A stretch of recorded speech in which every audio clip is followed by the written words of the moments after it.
दोस्तों, यह दुनिया के सबसे बड़े झरना नहीं है, बिल्कुल भी नहीं, लेकिन यह जरूर उनमें से एक है जो सबसे प्रसिद्ध है। नायगारा झरने हर साल दुनिया भर से लाखों यात्रा करने वालों को आकर्षित करते हैं। लोग यहाँ इतिहास के लिए आते हैं, वे यहाँ प्रेम के लिए आते हैं, वे यहाँ अद्भुत दृश्य के लिए आते हैं। कुछ लोग सिर्फ इतना पास नहीं आना चाहते। नायगारा फॉल्स को 3 अलग अलग झरने बनाते हैं, लेकिन जिसे सबसे ज्यादा ध्यान मिलता है वह है कैनेडियन हॉर्सशू फॉल्स। दोस्तों, कैनेडियन हॉर्सशू फॉल्स लगभग 57 मीटर ऊंचा है और 670 मीटर चौड़ा है। पानी उसके किनारे से पीक तेजी के साथ बहता है, लगभग 109 किलोमीटर प्रति घंटे की गति से।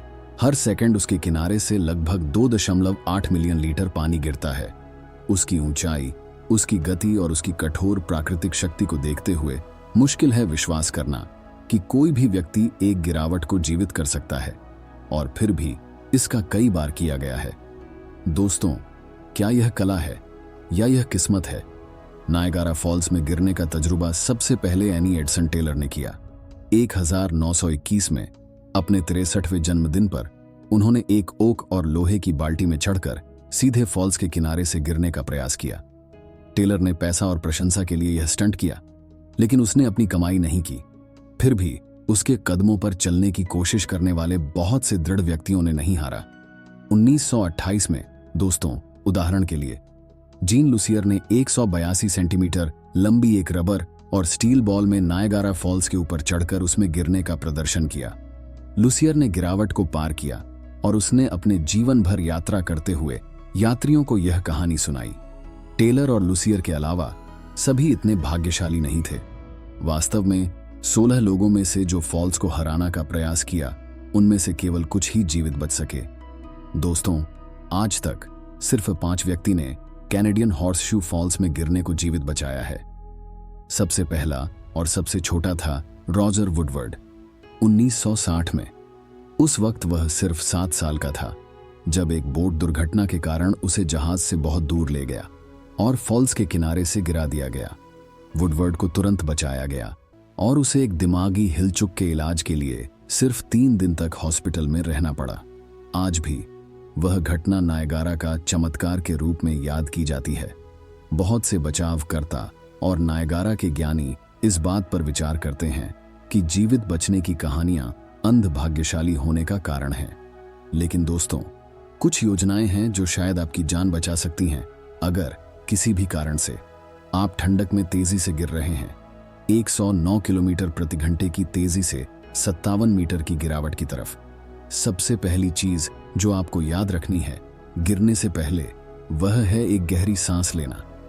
जब आप नीचे पहुंचेंगे दोस्तों, तब आपके चारों ओर इतना सारा पानी घूम रहा होगा, ऊपर से गिरते हुए पानी का जोर भी, कि आप आसानी से सांस नहीं ले पाएंगे।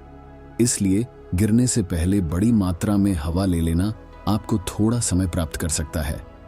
आपको अपने सिर को बचाने के लिए भी सावधानी बरतनी होगी। अगर हो सके तो अपने आप को इतना ओरिएंट करें कि आप पैर के पहले गिरें। फिर आपको अपने सिर को घेरे हुए अपने हाथों से अपने नाक पर पकड़ना चाहिए और अपनी आंखें और मुंह को जितना संभव हो बंद कर दीजिए। हाँ दोस्तों, आपको इम्पैक्ट से पहले अपने सारे मसल्स को कष्टित करना चाहिए और अपने पैर को इम्पैक्ट से पहले एक साथ लाना चाहिए, ताकि आपका शरीर जितना हो सके पानी टाइट हो सके।